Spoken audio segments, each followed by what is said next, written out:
No one noticed him when he entered. The soft murmur of the restaurant swallowed him whole. Ayaan, a thin young waiter, stepped through the polished double doors of the luxury restaurant like a shadow. His uniform, neatly pressed but slightly oversized, made him look smaller than he was, almost delicate. The edges of his shoes were worn, soles whispering against the marble floor as he moved. No one looked at him. Not the diners who laughed over crystal glasses. Not the manager pacing like a hawk. Not even the other staff who flitted past like ghosts themselves. He carried his tray with careful precision, balancing glasses of water, a small plate of bread, and a folded napkin, all while keeping his head slightly lowered. He existed in the space of others, always there but never truly seen. At table 7, a group of middle-aged men laughed loudly, voices clashing over the soft string music playing in the background. One of them waved his hand without looking, a subtle command. Ayaan stepped forward, his movements practiced and quiet, his hands steady despite the tension coiling in his chest. He poured slowly, carefully. The men snorted. "Not too much," one said, and they all laughed, looking back at their conversation as if he were already part of the scenery. Ayaan's lips curved into a small, polite smile. Not because it was funny, not because he felt anything particularly cheerful. He smiled because he had learned it early in life. To survive invisibly, you smile, and then you disappear.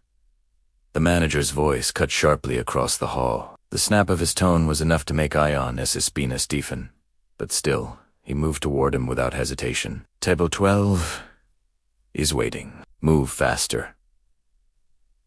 Ayaan nodded. "Yes, sir."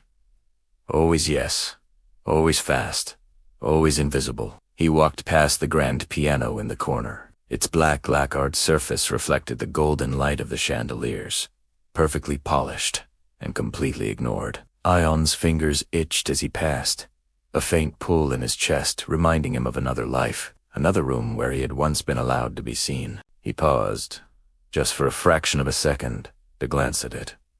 The keys gleamed, pristine, calling quietly, but he forced himself to look away and continued through the crowded hall, maneuvering past tables where voices rose like waves. Each step, each tray, each polite nod felt heavier than the last. At table 12, a woman dropped a fork. Ayaan's hand shot out to catch it, steady and precise. "Careful," she murmured, but she didn't see him. She never did. Even the little girl from table 4, the one who had asked him why he walked as if he were scared, couldn't pierce the invisibility that surrounded him. She watched from behind a glass, her small face serious. "Mom, why does he always look alone?" she whispered. Her mother shrugged, embarrassed. "He's just working, sweetie."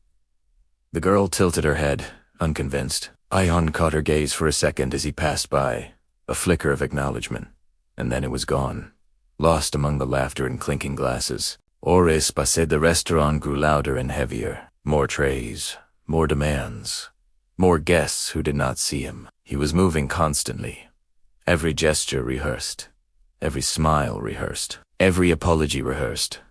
Invisible. That word had become a part of him. It clung to his skin like the thin layer of sweat forming on his back. He didn't notice the hours passing. He only noticed the rhythm.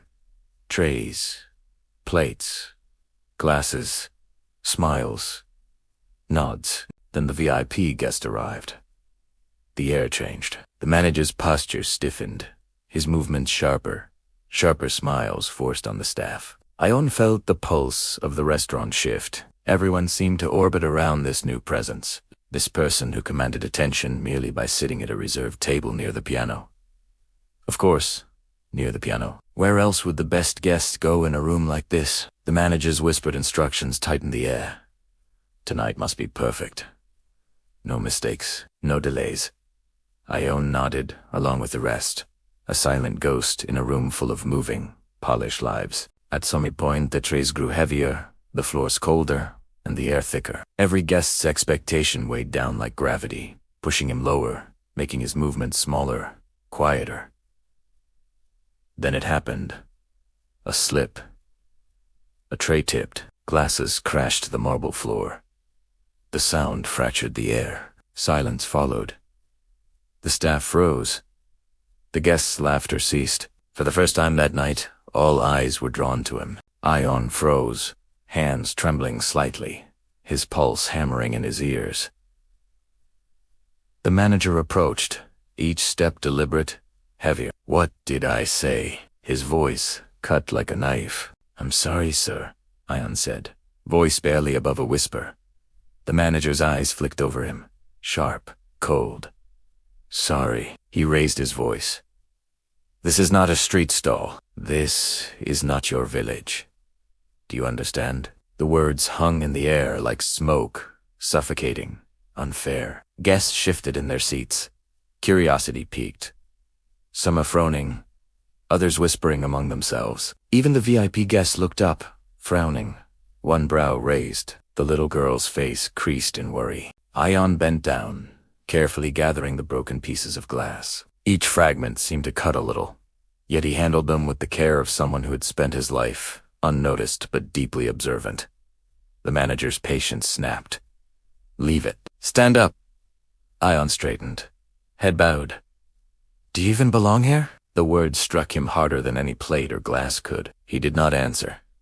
How could he? He did not belong anywhere. Or so he'd say med, yet he moved, silent, invisible once again. He walked to the back, toward the quiet of the staff area, the noise of the restaurant muffled but present. He leaned against the wall for a second, closed his eyes, and breathed deeply. Silence surrounded him here, different from the usual background noise of ignored footsteps and hushed conversations. This silence was patient, almost expectant. It pulled him back to another time. A small, dimly lit room, a broken piano, a man with a soft yet firm voice. "Again, Ayaan," the man had said. Young Ayaan had sat at the keys, unsure, clumsy. "I'm trying," he said. The man shook his head gently. "Don't try. Listen. Feel it. Live it." That memory shimmered in his chest, fragile but persistent. Back in the restaurant, the noise began again. The VIP guest whispered to the manager, "Is there no live music tonight?" The manager hesitated. "Unfortunately, sir, our pianist is unavailable." Disappointment flickered across the guest's face. Even the warm light of the chandeliers seemed dimmer, as if waiting for something that might never come. Ayaan's ears perked up. He heard the question. He felt the pull. The piano, silent all night, gleamed at him like a challenge, like a call. For the first time that night, he did not look at the floor. He looked at the piano. His hands itched. His heart thumped in his chest. Every fiber of his being screamed to move toward it, to sit, to play, to be seen. Fear wrapped itself around him, whispering, "They will laugh. You will fail. You are not meant to be here." But the memory of the old man's voice rose above the fear. "You feel it, or you don't play at all." Ayaan's fingers tightened. He inhaled, one slow step, then another, toward the polished black. Piano. Each footstep echoed slightly in the high-ceilinged room. Guests turned slightly, curiosity mixing with confusion. Staff froze in anticipation, and as he reached the piano bench, he paused. His hands hovered above the keys, trembling. The golden spotlight fell on him, warm, intimate, dramatic. He took a deep breath, closed his eyes for just a moment, and allowed himself to feel the weight of every invisible moment he had endured, every glance that had passed over him, every word unspoken. This was the moment when invisibility met presence. The air waited. The guests waited. Even the little girl held her breath, eyes wide, and somewhere deep inside, Ayaan finally let himself listen, truly listen, before pressing the first key. The first note rang out like a single heartbeat in the stillness of the restaurant. Ayaan's fingers trembled slightly, but they found the rhythm instinctively, the memories of hours spent in shadow guiding them. The sound was hesitant at first, fragile, like a bird testing the wind butt it held. It drew in the room, curling around the laughter and chatter, suspending time for just a heartbeat. The guests exchanged startled glances. Some murmured, puzzled. Others leaned forward, ears straining to catch the music that seemed almost impossibly delicate, almost impossibly alive. Even the manager paused mid-step, his sharp expression softening into confusion, then fascination. No one had expected this. No one had considered that the boy who carried water and bread with invisible precision could also hold a room with sound. Ayaan's eyes remained closed. He let the memory of his childhood flood him. The tiny room, the worn piano, the gentle rebuke of the old man who had demanded honesty and soul over skill. He let his fingers remember the rough edges of those first lessons, the calluses forming on his hands, the frustration, the heartbreak. Every moment of being overlooked, every whisper of dismissal, became part of the music. A chord pressed deep into the heart of the song. The melody rose, quiet at first, then growing. It wasn't a song anyone had heard before, yet it carried with it something universal, a story told without words. The high notes danced like sunlight across a winter morning. The low notes rumbled like footsteps in an empty street, steady and certain. Ayaan's body moved with the piano, swaying subtly, letting the music claim him as much as he claimed it. A little girl at table 4 pressed her tiny hands to her mouth. Her mother leaned forward, whispering, Who is playing?" The girl shook her head, eyes wide, as if afraid to speak aloud and shatter the magic. But even she understood, without words, that this was more than musicette, was truth made audible. The VIP guest's eyes widened, brows knitting in wonder.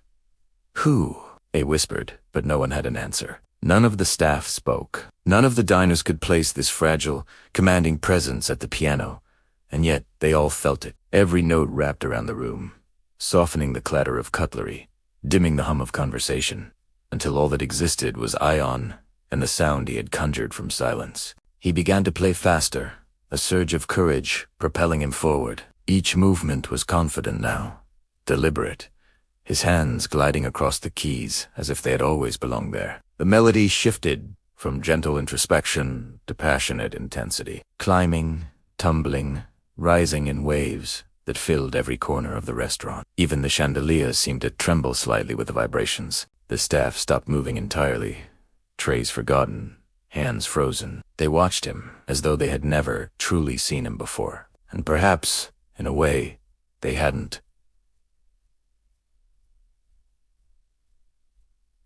The manager's mouth opened, then closed again, stunned into silence, unable to reconcile the timid boy he had berated with this artist commanding the space with sound. Somewhere at the back, a waiter dropped a napkin, but no one noticed. No one could look away. Ayaan's music carried weight beyond any spoken command, beyond uniforms, beyond hierarchy. It was a voice, his voice. The little girl from table 4 leaned forward, straining, a smile spreading across her face. She had known, somehow, even in her small, serious way, that he carried something inside him. Something too bright to ignore, and now the music confirmed it. She whispered softly, He's amazing." Ayaan's fingers moved with increasing boldness, every note a declaration. "I exist. I matter.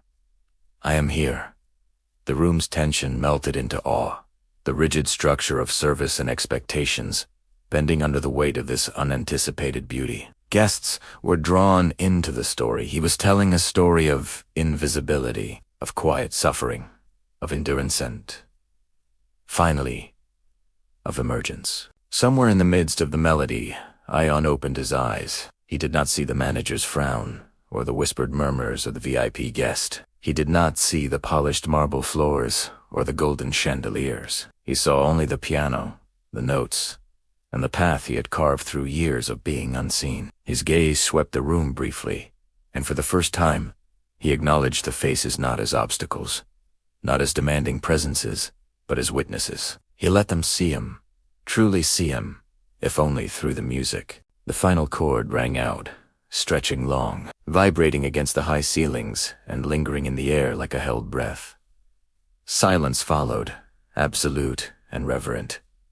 No one moved. No one spoke. Even the distant street noises outside seemed to have paused in recognition. The echo of the last note felt like a gentle exhale, a release from tension, from expectation, from invisibility. Then, slowly, almost imperceptibly at first, applause began to ripple.